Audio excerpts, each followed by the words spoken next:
There's not much to do when all I can is thinking about you not doing well. Halo, assalamualaikum warahmatullahi wabarakatuh. Kembali lagi hari ini bersama Yasmin. Tapi hari ini Yasmin tidak sendiri. Hari ini Yasmin ditemani dengan sosok wanita muslimah inspiratif Indonesia dari Banjarmasin. Nah, langsung saja kita sapa Kak Amalia Rizky. Halo Kak Amel. Halo Yasmin. Apa kabar? Ternyata sehati kita ya.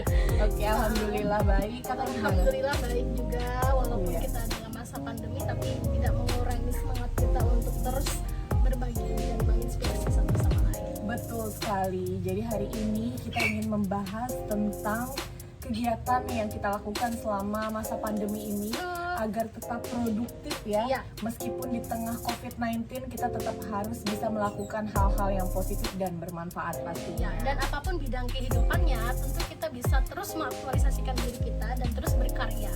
Betul sekali Kak Amalia. Kemudian kita ingin juga nih bertanya ke Kak Amalia Rizky, kira-kira kegiatan apa yang dilakukan selama masa pandemi COVID-19 ini? Ya Allah tadi kita bilang ya, walaupun kita masa pandemi tapi kita harus tetap berkarya. Memang saat ini kita di Sahabat Bekantan Indonesia agak terbatasi untuk kegiatan di lapangan. Nah, tapi ada beberapa hal yang bisa kita lakukan dan ini menjadi suatu pencapaian yang menurut kami juga alhamdulillah luar biasa ya. Dalam masa pandemi COVID-19 kami bisa menghasilkan karya buku.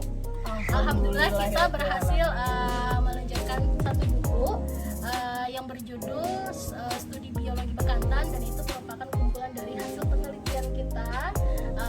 Jadi baik itu lebih ke arah bidang biologi bekantan maupun juga ekosistem lahan basahnya. Dan di sini juga berkolaborasi dengan banyak pihak, terutama dengan Universitas Lambung Mangkurat, kemudian juga ada teman-teman dari Universitas Gadjah Mada, kemudian bersama BKSD Kalimantan Selatan, dan didukung juga banyak pihak. Betul sekali. Jadi luar biasa sekali ya, ternyata meskipun di tengah keterbatasan kita karena dampak COVID ini, tapi bukan menjadi hambatan untuk terus berkarya dan memberikan sumbangsih untuk daerah. Saya juga memiliki motivasi yang kuat ya untuk bisa berbagi pengalaman dan inspirasi kepada teman-teman yang lain. Dalam hal ini kita punya prinsip 3E. Jadi yang pertama adalah enlighten. Jadi bagaimana kita mencerahkan orang-orang yang ada di sekitar kita dan diri kita sih sebenarnya paling pertama kan, ide-ide, gagasan, setiap hal-hal baru yang kita miliki dalam pemikiran kita mencoba untuk melakukan diseminasi atau menyebarluaskan informasi tersebut juga kepada orang sekitar kita melalui kegiatan yang kedua yaitu educating.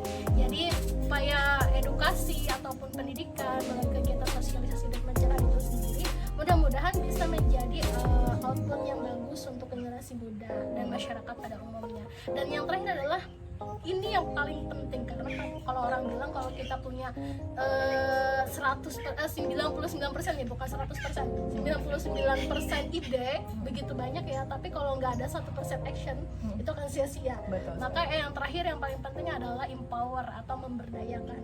Kalau misalnya kita bisa memberdayakan diri kita sendiri, barulah kita berupaya untuk memberdayakan orang-orang yang ada di sekitar kita, meningkatkan semangat dan support juga kepada orang-orang yang di sekitar kita. Kita kan kadang minta orang mensupport kita, tapi kita sendiri bahkan tidak mensupport orang-orang yang ada di sekitar kita dan memberdayakan.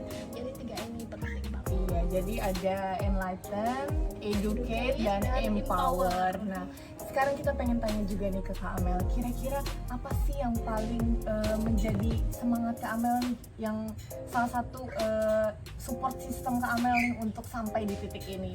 Bisa diceritakan?